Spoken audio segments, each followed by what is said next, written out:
ಜಯತಿ ಪರಾಶರಸೂನುಃ ಸತ್ಯವತೀ ಹೃದಯನಂದನೋ ವ್ಯಾಸಃ.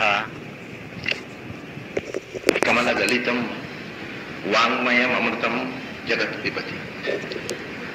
ಕೃಷ್ಣಂ ವಂದೇ ಮಂತಪಾಶಧರಂ ದಿವ್ಯಾರ್ಭಕಾಕೃತಿಂ ಶಿಖಾಬಂಧತ್ರಯೋಪೇತಂ ಭೈಷ್ಮೀಂ ಮಧ್ವಕರಾರ್ಚಿತಂ. ನಮಸ್ತೆ ಪ್ರಾಣೇಶ ಪ್ರಣತ ವಿಭವಾಯಾವ ನಿಮಗಾಃ. ನಮಃ ಸ್ವಾಮಿನ್ ರಾಮ ಪ್ರಿಯತಮ ಹನುಮನ್ ಗುರುಗುಣ. ನಮಸ್ತುಭ್ಯಂ ಭೀಮ ಪ್ರಫಲತಮ ಕೃಷ್ಣೇಷ್ಟ ಭಗವನ್. ನಮಃ ಶ್ರೀಮನ್ ಮಧ್ವ ಪ್ರದಿಶ ಸುದರ್ಶನೋ ಜಯ ಜಯ.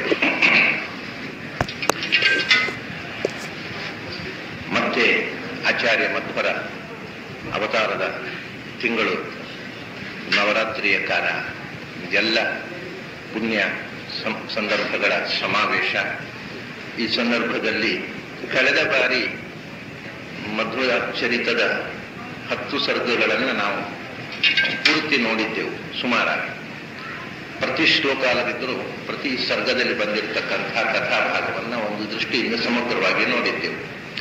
11ನೆಯ ಸರ್ಗದ ಒಂದು ಸಣ್ಣ ಪ್ರಸ್ತಾವನೆ, ಅದರ ಸಾರವನ್ನು ಹೇಳಿ ಮುಗಿಸಿದ್ದೆ. ಈ ಬಾರಿ ಇವತ್ತಿನಿಂದ, ಇವತ್ತು ಮಾಡುವ ಸ್ಥಿತಿಯಲ್ಲಿ ಇರಲಿಲ್ಲ ನಾನು. ಅದರ ಶ್ರೀಗಳ ಆಜ್ಞೆ ಏನೂ ಮಾಡೋ ಹಾಗಿಲ್ಲ. ನಾನು ನಿನ್ನೆ ಮನೆಗೆ ಬಂದು ಸೇರುವಾಗ 2 ಗಂಟೆ ರಾತ್ರಿ ಆಗಿತ್ತು. ಹಾಗಾಗಿ ಬೆಳಿಗ್ಗೆ ನಾನು ಸನ್ನದ್ಧನೇ ಆಗಿದ್ದೇನೆ. ಅಷ್ಟೊತ್ತಿಗೆ ಶ್ರೀಗಳವರು ಕೂರ್ಬಂದು ಬೋರ್ಡ್ ಹಾಕಿ ಬಿಟ್ಟಿದ್ದಾರೆ, ಜನ ಒಂದು ಕೂತು ಬಿಟ್ಟಿದ್ದಾರೆ, ಬೇಗ ಆದ್ದರಿಂದ ಇವತ್ತು ಪ್ರಾಸ್ತಾವಿಕವಾಗಿ ಸ್ವಲ್ಪ ಹೊತ್ತು ಮಧ್ವ ವಿಜಯದ ಚಿಂತನೆ ಮಾಡಿ ಮತ್ತೆ ನಾಳೆಯಿಂದ ಕ್ರಮಬದ್ಧವಾಗಿ ಅದನ್ನು ಮುಂದುವರಿಸೋಣ. 11ನೆಯ ಸರ್ಗದ ಕಥೆ ಒಂದು ದೃಷ್ಟಿಯಿಂದ ಉಡುಪಿಗೆ ಸಂಬಂಧಪಟ್ಟ ಕಥೆ. ಉಡುಪಿಯಲ್ಲಿ ನಡೆದಂತಹ ಒಂದು ಅದ್ಭುತವಾದ ಪವಾಡದ ಕಥೆ. ಆಚಾರ್ಯರು ಪ್ರವಚನ ಮಾಡುತ್ತಿದ್ದರಂತೆ. ಪ್ರಾಯ ಅವರು ಪ್ರವಚನ ಮಾಡ್ತಾ ಇದ್ದ ಜಾಗ ನಾವೀಗ ಅವರ ಪೂಜೆ ಮಾಡ್ತೇವೆ, ಆಚಾರ್ಯರ ಗುಡಿ ಅಂತ ಏನು ಅನಂತ ಪದ್ಮನಾಭನ ಸನ್ನಿಧಿಯಲ್ಲಿ ಗುಡಿ ಇದೆ, ಅಲ್ಲೇ ಅವರು ಪ್ರವಚನ ಮಾಡ್ತಾ ಇದ್ದದ್ದು ಹೆಚ್ಚಾಗಿ. ಅಲ್ಲೇ ಇರಬೇಕು ಇದು ನಡೆದದ್ದು. ಉಡುಪಿಯಲ್ಲಿ ಅಂತ ಅಷ್ಟೇ ಹೇಳ್ತಾರೆ, ಅದೇ ಜಾಗದಲ್ಲಿ ಅವರು ಪ್ರವಚನ ಮಾಡ್ತಾ ಇದ್ದ ಜಾಗ ಅಂತ ಐತಿಹ್ಯ. ಈಗ ಅದು ಕತ್ತಲ ಗುಡಿ. ಆಗ ಅನಂತ ಆ ಗುಡಿಯ ಹೊರ ಸುತ್ತ ಈಗೇನು ಗೋಡೆ ಇದೆ, ಆ ಗೋಡೆ ಇರಲಿಲ್ಲ. ಹಾಗಾಗಿ ಅದು ಆಗ ಬೆಳಕಿನ ಗುಡಿಯಾಗಿತ್ತು. ಆ ಬೆಳಕಿನ ಗುಡಿಯಲ್ಲಿ ಆಚಾರ್ಯರ ಜ್ಞಾನದ ಬೆಳಕನ್ನು ನೀಡ್ತಾ ಇತ್ತು. ಈಗ ಅಲ್ಲಿ 2 ಬೆಳಕು ಕಮ್ಮಿ ಆಗಿದೆ. ಒಳಗಿಂದ ಕತ್ತಲೆ, ನಮ್ಮ ಒಳಗೂ ಕತ್ತಲೆ, ಗುಡಿಯ ಒಳಗೂ ಕತ್ತಲೆ ಆಗಿಬಿಟ್ಟಿದೆ. ಅವರು ಬೆಳಕು ಕೊಟ್ಟು ಹೋದರು, ಅದನ್ನು ನಾವು ಒಳಗೆ ಉಳಿಸಿಕೊಳ್ಳಿಲ್ಲ, ಕಳ್ಕೊಳ್ತಾ ಬರ್ತೇವೆ. ಅಲ್ಲಿ ಪ್ರವಚನ ಮಾಡ್ತಾ ಇದ್ದ ಒಂದು ರಾತ್ರಿ. ಆಚಾರ್ಯರು ಸಾಮಾನ್ಯವಾಗಿ ರಾತ್ರಿ ಪೂಜೆ ಆದಮೇಲೆ ಶಿಷ್ಯರೆಲ್ಲ ಆಹಾರ ಸ್ವೀಕರಿಸಿದ ಮೇಲೆ ಮತ್ತೆ 12 ಗಂಟೆ ರಾತ್ರಿವರೆಗೂ ಪಾಠ ಪ್ರವಚನ ಮಾಡ್ತಾ ಇದ್ರು. ಬೆಳಿಗ್ಗೆ ಎದ್ದು ಸ್ನಾನಾನ್ನಿಕ ಮುಗಿದ ಮೇಲೆ ಪಾಠ, ಮಧ್ಯಾಹ್ನ ಸಾಮಾನ್ಯ 1 ಗಂಟೆ ತನಕ ಪಾಠ ಪ್ರವಚನ ಮಾಡ್ತಿದ್ರು. 1 ಗಂಟೆಗೆ ಮಾಧ್ಯಾಹ್ನಿಕ ಸ್ನಾನ ಮಾಡಿ ಮಧ್ಯಾಹ್ನ ಪೂಜೆಗೆ ಹೋಗು. ಮಧ್ಯಾಹ್ನ ಪೂಜೆ ಭೋಜನ ಆದ್ಮೇಲೆ ಸಾಯಂಕಾಲದಲ್ಲಿ ಬಂದಿರತಕ್ಕಂಥ ದರ್ಶನಾರ್ಥಿಗಳಿಗೆ ಭೇಟಿ ಕೊಡುತ್ತಿದ್ದರು ಮತ್ತು ಅವರ ಜಿಜ್ಞಾಸುಗಳಿಗೆ ಉತ್ತರ ಕೊಡ್ತಾ ಇದ್ರು. ಇದು ಅವರ ದಿನಚರಿ. ಆಮೇಲೆ ಮತ್ತೆ ರಾತ್ರಿ ಪೂಜೆ, ಸಂಧ್ಯಾ ವಂದನೆ. ಪೂಜೆ ಆಚಾರ್ಯ ಮಾಡ್ತಿದ್ರು ಅಂತ ಏನೋ ನಿಯಮ ಇಲ್ಲ. ಆಚಾರ್ಯರು ಅವರ ಪ್ರಣವ ಜಪ ಮಾಡಿ ಅವರ ಶಿಷ್ಯರು ಪೂಜೆ ಮಾಡ್ತಿದ್ರು. ಅಂತೂ ರಾತ್ರಿ ಪೂಜೆ ಮುಗಿದ ಮೇಲೆ ಮತ್ತೆ ಆಹಾರ ಸ್ವೀಕಾರ ಆದ್ಮೇಲೆ ಪುನಃ ರಾತ್ರಿ ಪಾಠ ಸುಮಾರು 12 ಗಂಟೆ ರಾತ್ರಿವರೆಗೆ. ಮತ್ತೆ 4 ಗಂಟೆಗೆ ಎದ್ದು ಸ್ನಾನಕ್ಕೆ ಹೊರಡ್ತಿದ್ರು ಆಚಾರ್ಯ. ಇದು ಸ್ಥೂಲವಾಗಿ, ಮುಂದೆ ಬರ್ತದೆ ಅದು ವಿವರ. ಸ್ಥೂಲವಾಗಿ ಆಚಾರ್ಯರ ಒಂದು ದಿನಚರಿ. ಅವರು ಉಡುಪಿಯಲ್ಲಿದ್ದಾಗ, ಯಾತ್ರೆಗೆ ಹೋದಾಗ ಕೂಡ ಸಂಚಾರದ ಕಾಲ ಬಿಟ್ಟು ಉಳಿದ ಸಮಯದಲ್ಲಿ ಹೀಗೆ ಬೆಳಿಗ್ಗೆ 4 ಗಂಟೆಯಿಂದ ರಾತ್ರಿ 12 ಗಂಟೆಯವರೆಗೆ ನಿರಂತರ ಜ್ಞಾನದಾನ ಮಾಡ್ತಿದ್ದರು ಆಚಾರ್ಯ. ಆಗ ಅದು ಇವತ್ತು ಕೂಡ ವೈದ್ಯಶಾಸ್ತ್ರ ಗೊತ್ತಿದ್ದವರು ಹೇಳ್ತಾರೆ ಏನು ಅಂದ್ರೆ, ನಿಜವಾಗಿ ಒಬ್ಬ ಮನುಷ್ಯನಿಗೆ 4 ಗಂಟೆ ವಿಶ್ರಾಂತಿ ಸಾಕು. 12 ಗಂಟೆಯಿಂದ 4 ಗಂಟೆ ತನಕ ವಿಶ್ರಾಂತಿ ತಗೊಂಡ್ರೆ 20 ಗಂಟೆ ಚಟುವಟಿಕೆ ಮಾಡಲೇಬೇಕಾದಷ್ಟು ಶಕ್ತಿ ದೇಹಕ್ಕೆ ಬರ್ತದೆ. 4 ಗಂಟೆ ಸಾಕು. ಅದನ್ನು ಆಚಾರ್ಯ ಮಾಡಿ ತೋರಿಸಿದ್ರು. ಕೃಷ್ಣ ಮಠದಲ್ಲಿ ಪೂಜೆ ಮಾಡುವ ಯತಿಗಳು ಇವತ್ತು ಅದನ್ನು ಅನಿವಾರ್ಯವಾಗಿ ಮಾಡಲೇಬೇಕು, ನಡೀತಾ ಇದೆ. ಆದರೆ ಆಚಾರ್ಯ ಅದನ್ನು ಮಾಡಿ ತೋರಿಸಿದವರು. 4 ಗಂಟೆ ವಿಶ್ರಾಂತಿ. ನಮಗೆ ಯಾಕೆ ಹೆಚ್ಚು ವಿಶ್ರಾಂತಿ ಬೇಕಾಗುತ್ತೆ ಅಂದರೆ, ನಾವು ಮಾಡಿದ ಸೋಮಾರಿತನದ ಅಭ್ಯಾಸದಿಂದ 8 ಗಂಟೆಗೆ ಮಲಗಿದರು, ಬೆಳಗಾದ 8 ಗಂಟೆ ತನಕ ಮಲಗಿದರು, ಇದು ಯಾಕೆಂದ್ರೆ ಅಭ್ಯಾಸದಿಂದ ಬಂದ ಚಟ ಹೊರತು ದೇಹಕ್ಕೆ ಬೇಕಾದ ನಿದ್ರೆ ಅಲ್ಲ. ಅದನ್ನು ಆಚಾರ್ಯರು 4 ಗಂಟೆ ವಿಶ್ರಾಂತಿ ತಗೊಂಡು ಅವರಿಗೆ ಕುತಶ್ರಮೋಸ್ಯ, ಅವರಿಗೆ 4 ಗಂಟೆ ವಿಶ್ರಾಂತಿ ಬೇಡ, ಆದ್ರೆ ನಾವು ಎಷ್ಟು ವಿಶ್ರಾಂತಿ ತಗೊಳ್ಬೇಕು ತೋರಿಸೋದಕ್ಕೋಸ್ಕರ ಅವ್ರು 4 ಗಂಟೆ ವಿಶ್ರಾಂತಿ ತಗೊಳ್ತಿದ್ರು. ಅವರು ವಿಶ್ರಾಂತಿ ತಗೊಂಡ್ರೆ ಉಸಿರಾಡೋದು ಹಾಗೆ, ಅದರಿಂದ ನಾವೆಲ್ಲ ಉಸಿರಾಡಬೇಕು, ಅದರಿಂದ ಅವರು ಎಚ್ಚರವೇ ಇರ್ತಿದ್ರು. ಆದರೆ ಮೇಲೆ ನೋಟಕ್ಕೆ ವಿಶ್ರಾಂತಿ. ಹೀಗೆ ಆಚಾರ್ಯರು ಪ್ರವಚನ ಮಾಡ್ತಾ ಇದ್ದಂತಹ ಒಂದು ಕ್ರಮ. ಈ ಕ್ರಮದಂತೆ ಅವರು ಉಡುಪಿಯಲ್ಲಿದ್ದಾಗಲೂ ಪ್ರವಚನ ಮಾಡ್ತಾ ಇದ್ದರು. ಅನಂತ ಪದ್ಮನಾಭನ ಸನ್ನಿಧಿಯಲ್ಲಿ ಒಂದು ರಾತ್ರಿ, ಅದು ಕೃಷ್ಣ ಪಕ್ಷದ ರಾತ್ರಿ, ಆಗ ಬೆಳದಿಂಗಳಿಲ್ಲ, ಚಂದ್ರ ಪ್ರಕಾಶ ಇಲ್ಲ, ಕತ್ತಲು. ಆದರೆ ನಾನು ಹೇಳಿದೆ, ಅನಂತ ಪದ್ಮನಾಭನ ಗುಡಿಯ ಸುತ್ತ ಆವರಣದ ಗೋಡೆ ಇರಲಿಲ್ಲ, ಬರೇ ಇಡೀ ಗರ್ಭಗುಡಿಯ ಹಾಸುಕಲ್ಲುಗಳನ್ನ ಕಲ್ಲಿನ ಕಂಬಗಳಲ್ಲಿ ನಿಲ್ಲಿಸಿದ್ರು, ಸುತ್ತ ಗೋಡೆ ಇರಲಿಲ್ಲ. ಹಾಗಾಗಿ ಬೆಳದಿಂಗಳು ಬೀಳಲಿ ಅಥವಾ ಕತ್ತಲು ಬೆಳಕುಗಳು ಒಳಗೆ ಸ್ವಚ್ಛವಾಗಿ ಪ್ರತಿಫಲಿತವಾಗ್ತಾ ಇದ್ದವು. ಅಂಥ ಒಂದು ವಿಚಂದ್ರಾಯ ಅಂತ ಹೇಳ್ತಾರೆ, ಚಂದ್ರನಿಲ್ಲದ ರಾತ್ರಿ, ಅದು ಕೃಷ್ಣ ಪಕ್ಷದ ರಾತ್ರಿ. ಆಚಾರ್ಯರು ಪಾಠ ಪ್ರವಚನ ಮಾಡ್ತಾ ಇದ್ದಾರೆ. ನೆಪಕ್ಕೊಂದು ದೀಪ ಇಟ್ಟಿದ್ರು ವಿದ್ಯಾರ್ಥಿಗಳಿಗೆ ಪುಸ್ತಕ ನೋಡ್ಲಿಕ್ಕೆ ಅಂತ. ಅದು ಬೇಕಿಲ್ಲ ನಿಜವಾಗಿ, ಯಾಕೆಂದ್ರೆ ಒಂದ್ಸರ್ತಿ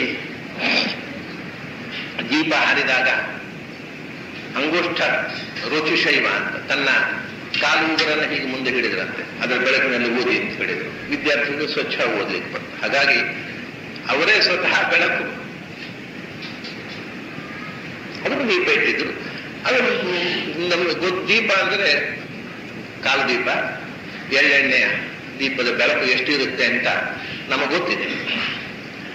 ನಾವು ಈಗ ಆ ದೀಪದ ಬೆಳಕಿನಲ್ಲಿ ಓದುವುದನ್ನು ಮರೆತಿದ್ದರೂ ಕೂಡ ದೇವರ ಗುಡಿಯಲ್ಲಿ ಅದು ಇರ್ತೇವೆ. ಆ ಬೆಳಕು ಎಷ್ಟು ಪ್ರಕಾಶ ಇದೆ, ದೇವರು ಸರಿ ಕಾಣಬಾರದು, ಅಸ್ಪಷ್ಟವಾಗಿ ಕಾಣಬೇಕು.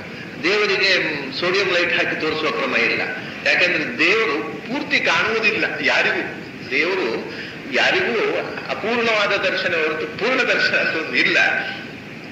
ಹಾಗಾಗಿ ಆ ದೀಪದ ಆವಾಗ ಅದು ಸ್ವಚ್ಛ ಕಾಣ್ತಿತ್ತು, ಕಣ್ಣಿಗೆ ಆ ದೀಪ ಅಭ್ಯಾಸವಾಗಿತ್ತು ಪ್ರವಚನ. ಆದರೆ ಸುತ್ತ ಕತ್ತಲೆ, ಆ ಪುಸ್ತಕ ಇಟ್ಟಿದ್ರು, ವಿದ್ಯಾರ್ಥಿಗಳು ಕೂತಿದ್ರು, ಅಲ್ಲಿ ಅಷ್ಟು ಬೆಳಕು, ಆ ದೀಪದ ಬೆಳಕು ಅಷ್ಟು ಬಿಟ್ಟರೆ ಇನ್ಯಾವ ಬೆಳಕು ಇರಲಿಲ್ಲ. ಇದ್ದಕ್ಕಿದ್ದ ಹಾಗೆ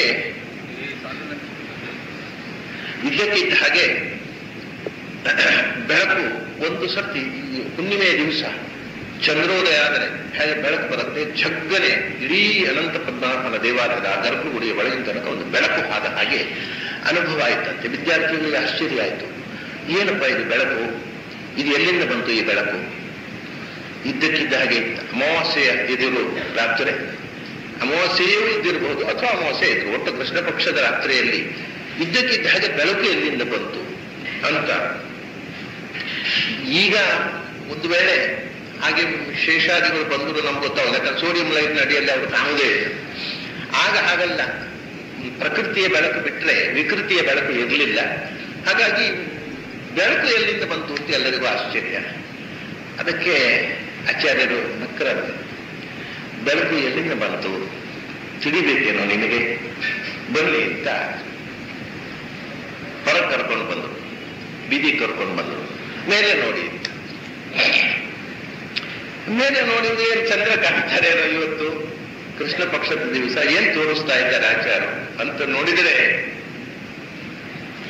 ಅಸ್ಪಷ್ಟವಾಗಿ ಒಂದು ಒಂದು ಒಂದು 5-6 ರೂಪಗಳು ಕಂಡವತ್ತು, ದೇವತಾ ರೂಪಗಳು ಆಕಾಶದಲ್ಲಿ. ಅವು ಇದ್ದಕ್ಕಿದ್ದ ಹಾಗೆ ಕಣ್ಮರೆಯಾಗುವಂಥ. ಯಾಕೆಂದ್ರೆ ಒಂದು ವಿಷಯ ಏನು ಗೊತ್ತಾ, ದೇವತೆಗಳು ಕಾಣಿಸಿಕೊಳ್ತಾರೆ, ಆದರೆ ಅವರು ನಾವು ಕಾಣಬೇಕು ಅಂತ ಬಯಸಿದ್ರೆ ಅದೃಷ್ಟರಾಗಿರ್ತಾರೆ, ಅವರಾಗಿ ಸ್ವೇಚ್ಛೆಯಿಂದ ಕಾಣಿಸಿಕೊಳ್ತಾರೆ. ನಾವು ಕಾಣಬೇಕು ಅಂತ ಹೋದಾಗ ಅವರು ಅದೃಷ್ಟರಾಗಿಬಿಡ್ತಾರೆ. ಅದು ಅಂಥ ಒಂದು ಸಣ್ಣ ಅನುಭವ. ಬಾಲ್ಯದಲ್ಲಿ ನಾನು ಚಿಕ್ಕ ಮಗುವಾಗಿದ್ದ ಒಂದು ವಿಚಿತ್ರ ಅನುಭವವನ್ನು ಪಡೆದಿದ್ದೆ. ಅದನ್ನ ಬಹಿರಂಗವಾಗಿ ಹೇಳಬಾರದು, ಅದು ಕೃಷ್ಣ ಸನ್ನಿಧಾನದಲ್ಲಿ, ಗುರುಗಳ ಸನ್ನಿಧಾನದಲ್ಲಿ ಹೇಳ್ತಾ ಇದ್ದೇನೆ ಅಷ್ಟೇ. ಏನು ಅಂದ್ರೆ, ನನಗೆ ಸುಮಾರು 3-4 ವರ್ಷ ವಯಸ್ಸು. ನಮ್ಮ ಮನೆಯ ದೇವರ ಕೋಣೆ ಪಟಸಾಲೆ, ಎದುರುಗಡೆ ದೇವರ ಕೋಣೆ, ಅದರ ಎದುರುಗಡೆ ನಾನು ಮಲಗಿದ್ದೆ. ಬೆಳಗಿನ ಜಾವ ಸುಮಾರು 5:30-6 ಗಂಟೆಯ ಸಮಯ. ಅವಾಗಿನ್ನು ಮಕ್ಕಳಿಗೆ 6 ಗಂಟೆಯ ಸಮಯ ಅಂದರೆ ಒಳ್ಳೆ ಮಲ್ಕೊಂಡಿರ್ಬೇಕು ಅಂತ ಹೇಳಬಾರ್ದು, ಎಬ್ಬಿಸಿದ್ರೆ ಸಿಟ್ಟು. ಆ ಬೆಳಗಿನ ಜಾವದ ಪದ್ದು ಕಣ್ಣು ಮುಚ್ಚಿಕೊಂಡು ಮಲಗಿದ್ರು ಮಕ್ಕಳಿಗೆ ಒಂದು ಖುಷಿ. ದೊಡ್ಡವರು ಎಬ್ಬಿಸ್ತಾರೆ, ಬೆಳಗಾತ ಹೇಳು ಪಾಠಸ್ತೋತ್ರ ಹೇಳು ಅಂತ ನಮ್ಮ ದೊಡ್ಡಪ್ಪ ಬೆನ್ನಿಗೆ ಬಾರಿಸಿ ಹೇಳಿಸ್ತಿದ್ರು ಆ ಹೊತ್ತಿಗೆ. ಅವಾಗ ಅವರು ಬೈತಾರಲ್ಲ ಅಂತ ಎದ್ದು ನಾವು ಪಾಠಸ್ತೋತ್ರ ಹೇಳ್ತಿದ್ದೆವು. ಹೀಗೆ ಒಂದು ದಿವಸ ನಾನು ಮಲಗಿದ್ದೆ. ನಮ್ಮ ತಾಯಿ ಯಾವುದೋ ಒಂದು ಸುಪ್ರಭಾತ,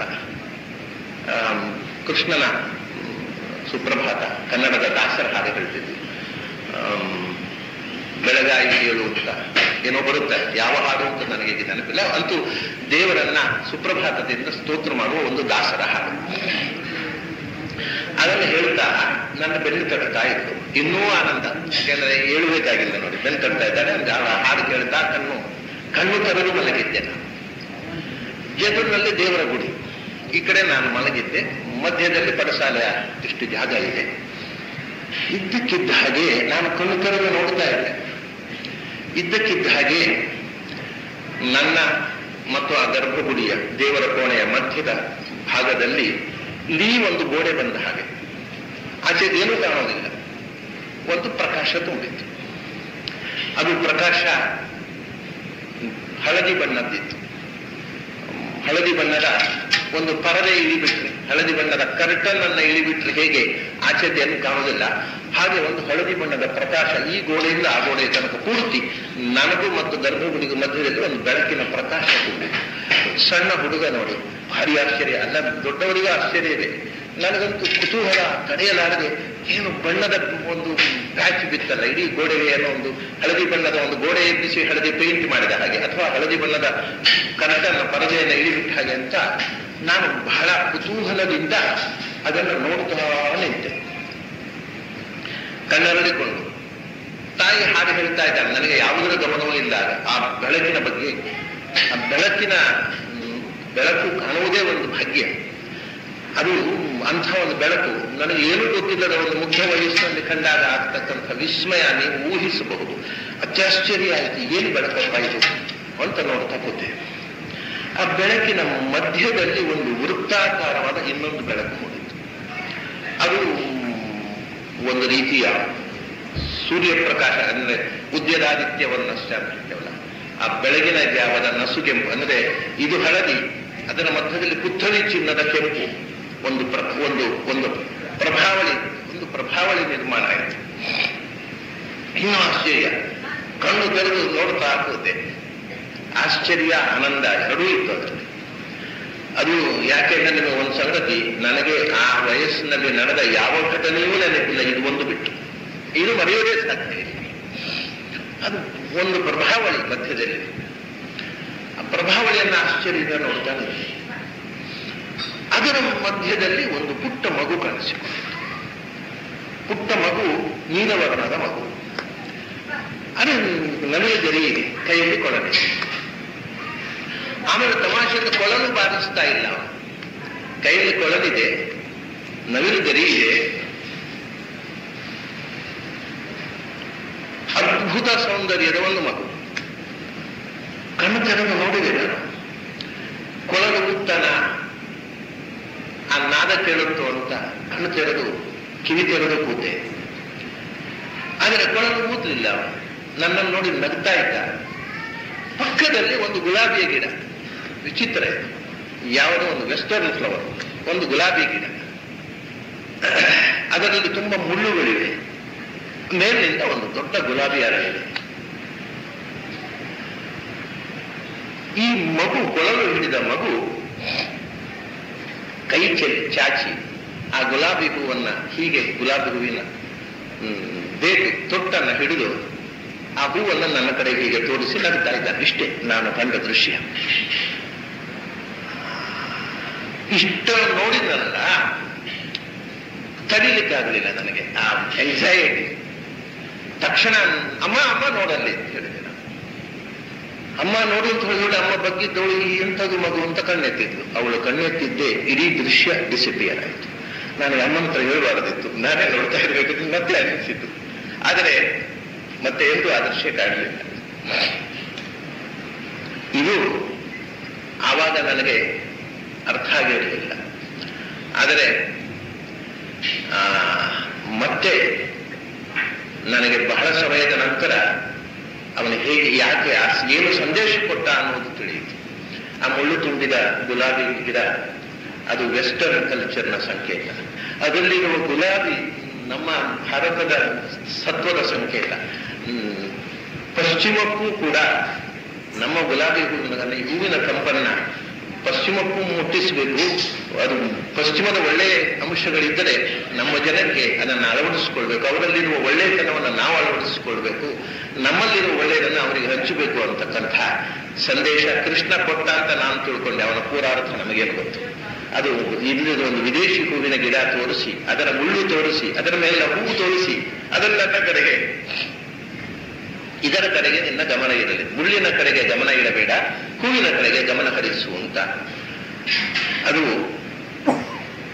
ಕೃಷ್ಣ ಕೊಟ್ಟ ಸಂದೇಶ ಅಂತ ನಾನು ಮತ್ತೆ ಬುದ್ಧಿ ತಿಳಿದ ಮೇಲೆ ನನ್ನ ಬುದ್ಧಿಗೆ ತೋಚಿದಂತೆ ನಾನು ಅದನ್ನ ಅರ್ಥ ಮಾಡಿಕೊಂಡೆ.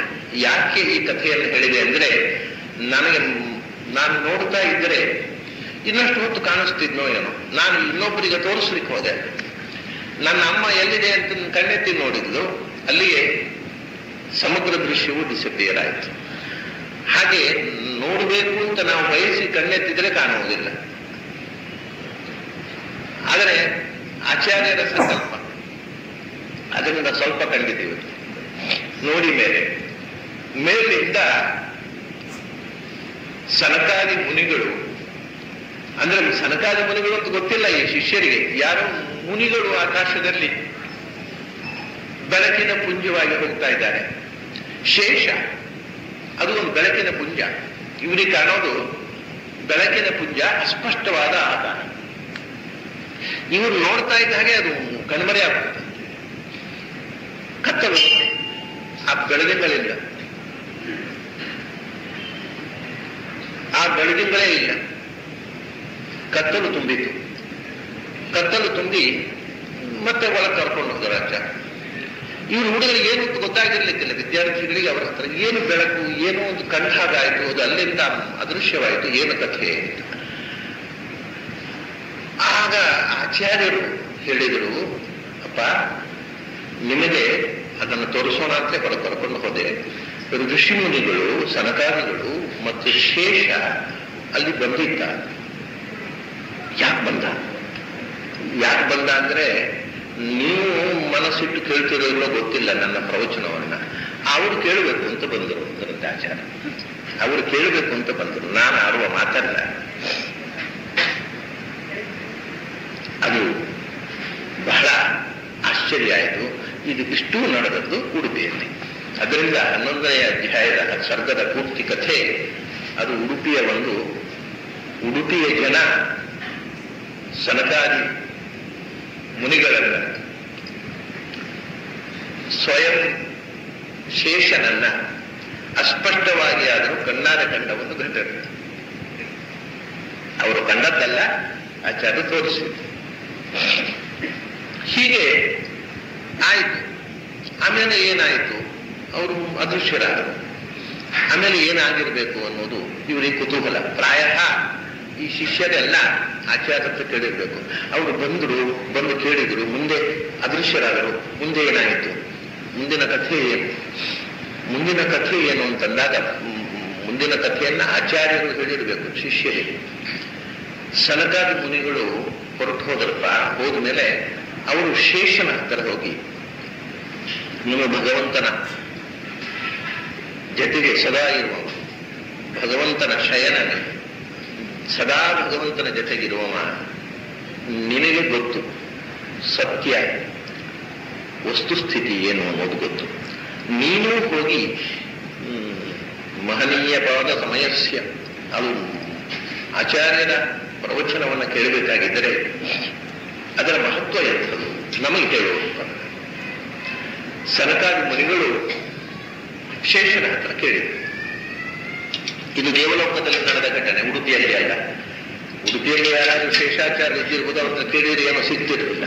ಆದರೆ ದೇವಲೋಕದಲ್ಲಿ ಶೇಷನ ಹತ್ರ ಹೋಗಿ ಸನಕಾದಿ ಮುನಿಗಳು ಕೇಳಿದಾಗ ಶೇಷ ಆಚಾರ್ಯರ ಸಿದ್ಧಾಂತದ ವೈಶಿಷ್ಟ್ಯ ಏನು ಅನ್ನೋದನ್ನು ಮುನಿಗಳಿಗೆ ವಿವರಿಸಿದ. ಇದಿಷ್ಟು 11ನೇ ಸರ್ಗದ ಒಟ್ಟು ವಿಷಯ. ಏನು ವಿವರಿಸಿದ ಅನ್ನೋದನ್ನ ಸಂಕ್ಷಿಪ್ತವಾಗಿ ಆಚಾರ್ಯ ಹೇಳಿರಬೇಕು. ಅದನ್ನ ಇವರು ತನ್ನ ಕಾವ್ಯದ ಬಂಧಕ್ಕೆ ಹೊಂದಿಕೆಯಾಗುವಂತೆ ಅದನ್ನು ಸ್ವಲ್ಪ ವಿಸ್ತರಿಸಿ ಬರೋದು.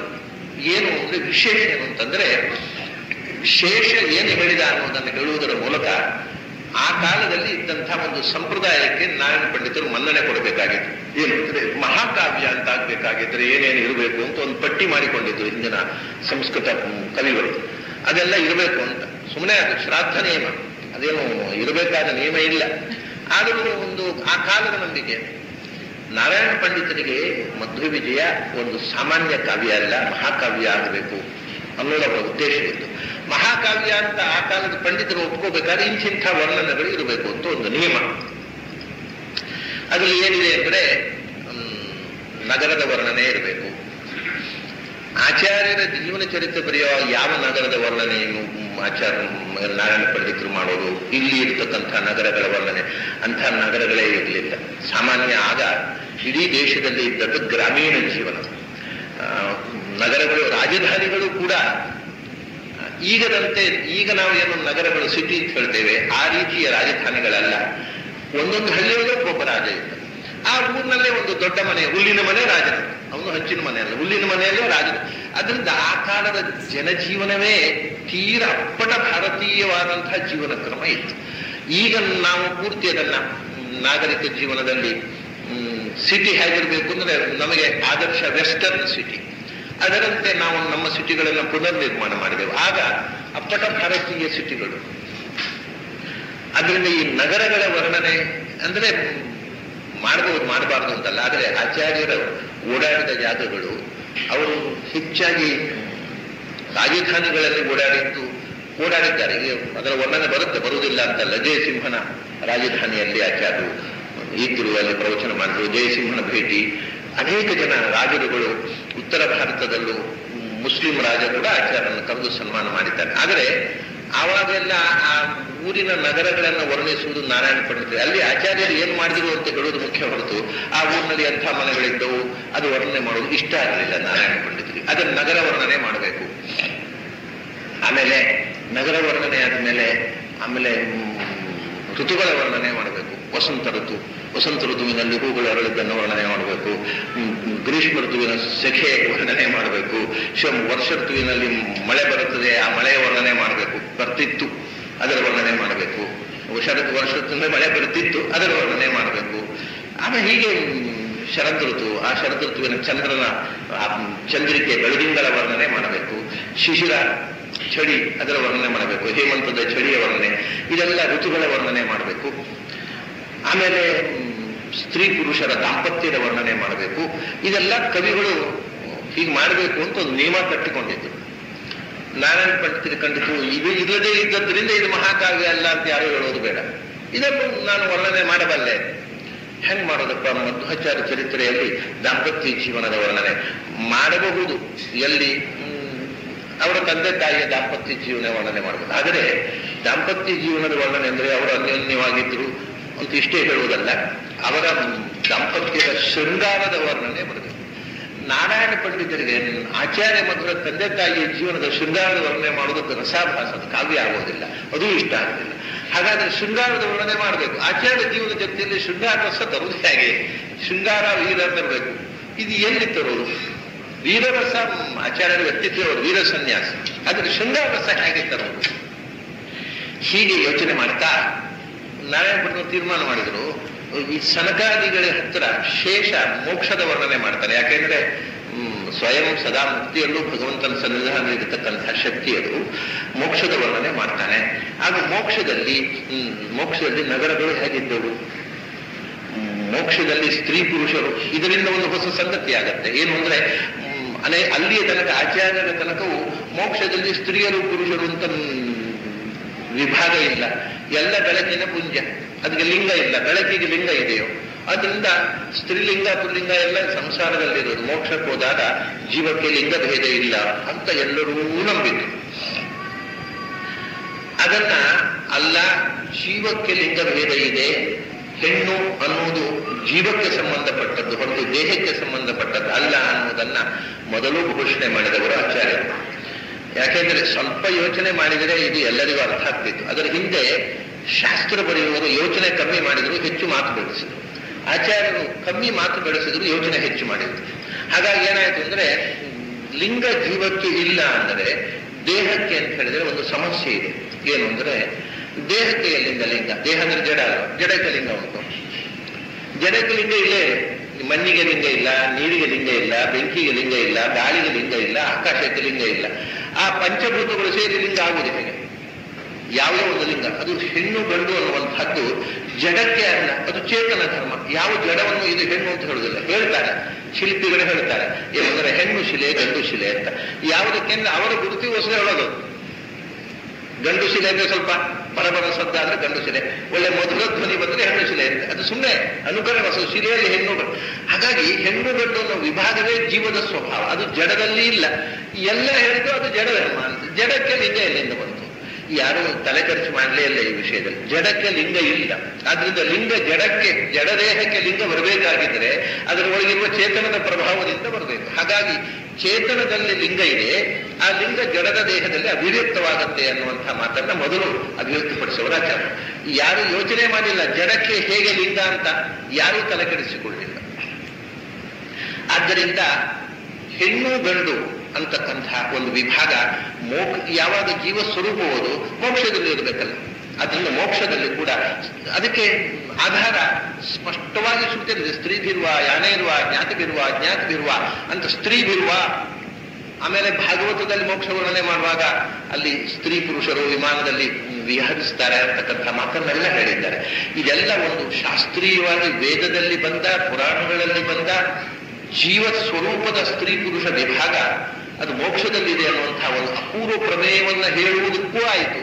ಮೋಕ್ಷದಲ್ಲಿ ಇರತಕ್ಕ ಸ್ತ್ರೀ ಪುರುಷರ ಶೃಂಗಾರ ವರ್ಣನೆ ಮಾಡಿದಾಗಾಯ್ತು. ಮಹಾಕಾವ್ಯ ಅದ ಲಕ್ಷಣವನ್ನು ಹೇಳಬೇಕು ಅನ್ನುವ ಕವಿಗಳ ಕೆಟ್ಟ ಸಂಪ್ರದಾಯಕ್ಕೂ ಮನ್ನಣೆ ಕೊಟ್ಟ ಹಾಗಾಯ್ತು. ಈ ಸಿದ್ಧಾಂತದಲ್ಲಿ ಮರೆತು ಹೋಗಿದ್ದ ಒಂದು ಹೊಸ ಸಂಗತಿಯನ್ನು ತಿಳಿಸ ಹಾಗಾಯ್ತು. ಆದ್ರಿಂದ ಮೋಕ್ಷದ ಶೃಂಗಾರ ವರ್ಣನೆ ಮಾಡೋಣ. ಇನ್ನೊಂದು ಕಾರಣ ಇದೆ. ನಿಜವಾದ ಶೃಂಗಾರ ಇರುವುದು ಎಲ್ಲಿ ಹೇಳಿ? ಶೃಂಗಾರ ರಸ ಅಂತಾರೆ.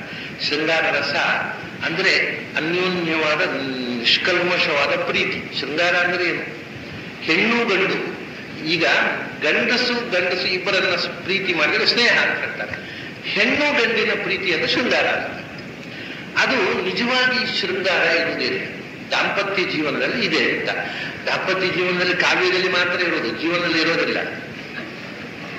ಅದನ್ನ ಸುಮ್ಮನೆ ಕವಿಗಳು ವರ್ಣನೆ ಮಾಡೋದು. ಅವ್ರ ಮನೆಯಲ್ಲೇ ಇರೋದಿಲ್ಲ. ಅವ್ರ ಮನೆ ಹೋಗಿ ಹೆಂಡತಿ ಜಗಳ ಮಾಡ್ತಾರೆ. ಕಾವ್ಯದಲ್ಲಿ ಹೆಂಡತಿ ಇದ್ರೆ ಸ್ವರ್ಗ ಸುಂದರಿ ವರ್ಣನೆ ಮಾಡ್ತಾರೆ. ಹಾಗಾಗಿ ನಿಜವಾದ ಶೃಂಗಾರ ಎಲ್ಲಿದೆ? ಅನ್ಯೋನ್ಯವಾದ ಪ್ರೀತಿ ವಾಸ್ತವಿಕವಾಗಿರುವುದು ಮೋಕ್ಷದಲ್ಲಿ ಮಾತ್ರ. ಅದು ಬಿಟ್ಟು ಯಾವತ್ತೂ ಕೂಡ ಸಂಸಾರದಲ್ಲಿ 100ಕ್ಕೆ 100ರಷ್ಟು ಸಾಮರಸ್ಯ ಇಲ್ಲ. ಯಾವ ದಾಂಪತ್ಯದಲ್ಲೂ ಇಲ್ಲ. ಯಾರು ಸತ್ಯ ಹೇಳೋದಿಲ್ಲ ಹಾಗಿದ್ರೆ ಚೆನ್ನಾಗಿದೆ, ಎಲ್ಲ ಚೆನ್ನಾಗಿದೆ, ಆನಂದ ಆರಾಮವಾಗಿದೆ ಅಂತ.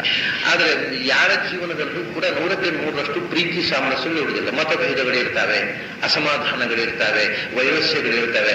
ಅದನ್ನೆಲ್ಲ ನುಂಗಿಕೊಂಡು ಬದುಕುತ್ತಾರೆ ಅಷ್ಟೇ. ಆದ್ರಿಂದ ನಿಜವಾದ ಶೃಂಗಾರ ಅಂತ ಇರುವುದಿದ್ರೆ ಮೋಕ್ಷದಲ್ಲಿ ಅದನ್ನ ಯಾಕೆ ವರ್ಣನೆ ಮಾಡಬಾರದು?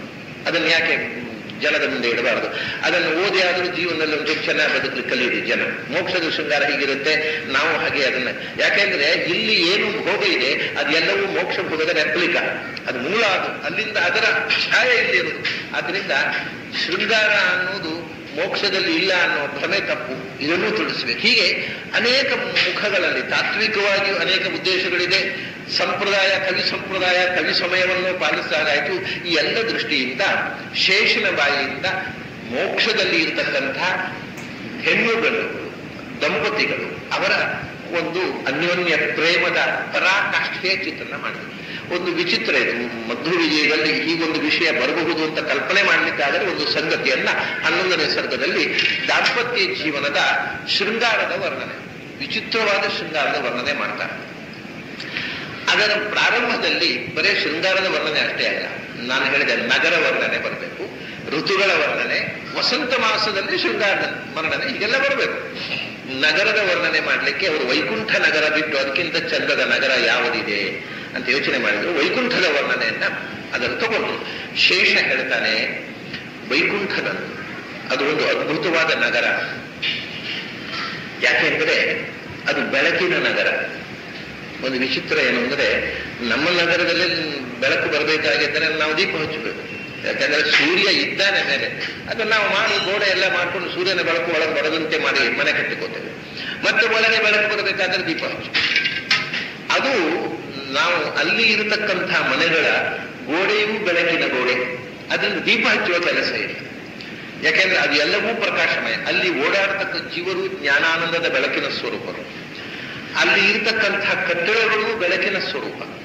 ಬೆಳಕು ಅಷ್ಟೇ ಅಲ್ಲ, ನಾವು ಇಲ್ಲಿ ಕಟ್ಟಡ ಕಟ್ಟುವುದು ಮಣ್ಣು ನೀರು ಬೆಂಕಿ, ಮಣ್ಣಿನ ಗೋಡೆ ಕಲ್ಲಿನ ಗೋಡೆ ಎಲ್ಲವೂ ಪ್ರಾಕೃತವಾದಂತಹ ಮಣ್ಣು ನೀರು ಬೆಂಕಿಯ ಸೃಷ್ಟಿ. ಅಲ್ಲಿ ಮಣ್ಣು ಇಲ್ಲ, ನೀರಿಲ್ಲ, ಬೆಂಕಿ ಇಲ್ಲ, ಬೆಳಕು ಮಾತ್ರ. ಅಂದ್ರೆ ಅಲ್ಲಿ ಇರ್ತಕ್ಕಂಥ ಗೋಡೆಯೂ ಜ್ಞಾನಾನಂದಮಯ. ಇದು ವಿಚಿತ್ರ, ಈ ಕಲ್ಪನೆ ಮಾಡ್ಲಿಕ್ಕೆ ಆಗದ ಸಂಗತಿ. ಗೋಡೆಯೂ ಜ್ಞಾನಾನಂದಮಯ. ಯಾಕೆಂದ್ರೆ ಅಲ್ಲಿ ಜಡ ವಸ್ತುವೇ ಇಲ್ಲ, ಚೈತನ್ಯಮಯ ಮುಕ್ತಿ. ಮುಕ್ತಿ ಅನ್ನುವುದು ಅದು ಕನ್ಸೀವ್ ಮಾಡಲಿಕ್ಕೆ, ಅನುಸಂಧಾನ ಮಾಡಲಿಕ್ಕೆ ಆಗದ ಒಂದು ಅದ್ಭುತವಾದಂತಹ ಒಂದು ಸ್ಥಿತಿ. ಅಲ್ಲಿ ಗೋಡೆ ಮನೆ ಎಲ್ಲವೂ ಜ್ಞಾನಾನಂದಮಯ, ಎಲ್ಲವೂ ಚೈತನ್ಯಮಯ. ಅದು ಕೇಳಿದರೆ ಕೇಳುವುದಷ್ಟೇ ಹೊರತು ನಮಗೆ ಅನುಸಂಧಾನ ಮಾಡಲಿಕ್ಕೂ ಸಾಧ್ಯ ಇಲ್ಲದ ಒಂದು ಸ್ಥಿತಿ. ಯಾಕೆಂದ್ರೆ ಈಗ ಜ್ಞಾನಾನಂದಮಯವಾದ ಮನೆ ಅಂದ್ರೆ ಏನು ಅಂತ ಯೋಚನೆ ಮಾಡೋದು. ನಮಗೆ ಜೀವಸ್ವರೂಪ ಜ್ಞಾನಾನಂದಮಯ ಅಂದ್ರೆ ನಂಬಿಕೆ ಆಗೋಲ್ಲ. ಅದು ಮಣ್ಣು ನೀರು ಆದ್ರಿಂದ ಆದದ್ದೇ ಜೀವ ತಿಳ್ಕೊಂಡವರಿದ್ದಾರೆ. ಹಾಗಿರುವಾಗ ಎಲ್ಲವೂ ಜ್ಞಾನಾನಂದಮಯವಾದ ಒಂದು ಲೋಕ. ಅದರಲ್ಲಿ ಮನೆಗಳು ಜ್ಞಾನಾನಂದಮಯ, ಬೆಳಕಿನ ಪುಂಜ. ಅಲ್ಲಿ ಓಡಾಡುವ ವ್ಯಕ್ತಿಗಳು ಬೆಳಕಿನ ಪುಂಜ. ಎಲ್ಲವೂ ಟ್ರಾನ್ಸ್ಪೇರೆಂಟ್. ಅದರಿಂದ ಮತ್ತೆ ಆ ಬೆಳಕು ಜ್ಞಾನಾನಂದಕ್ಕೆ ರೂಪ ಇದೆ, ಆಕಾರ ಇದೆ ಅನ್ನುವಂಥ ಮಾತು ಬಹಳ ಮುಖ್ಯವಾಗುತ್ತೆ. ಆ ಜ್ಞಾನಾನಂದಮಯವಾದ ಆ ಬೆಳಕಿನ ಪುಂಜಕ್ಕೆ ಬಣ್ಣಗಳಿವೆ. ನಮಗೆ ಅರ್ಥ ಆಗುವುದಿಲ್ಲ. ಜ್ಞಾನಕ್ಕೆ ಆನಂದಕ್ಕೆ ಎಲ್ಲಿ ಬಣ್ಣ? ಜ್ಞಾನಾನಂದಕ್ಕೆ ಬಣ್ಣ ಇದೆ. ಅದನ್ನೇ ಭಗವಂತನ ಅಲಂಕಾರದಲ್ಲಿ ನಾವು ಪ್ರಭಾವಳಿಯಲ್ಲಿ ತೋರಿಸೋದು. ಪ್ರಭಾವಳಿ ಅಂದರೆ ಬೆಳಕಿನ ಆವಳಿ ಅಂತ ಅರ್ಥ, ಬೆಳಕಿನ ಆವರಣ ಅಂತ. ಆ ಬೆಳಕಿನ ಆವರಣ ಎಲ್ಲಿಂದ ಬಂದದ್ದು? ಅದು ಒಳಗಿರ್ತಕ್ಕಂಥ ಚೈತನ್ಯದ ಬೆಳಕು ಹೊರಕ್ಕೆ ಚಿಮ್ಮುವುದು.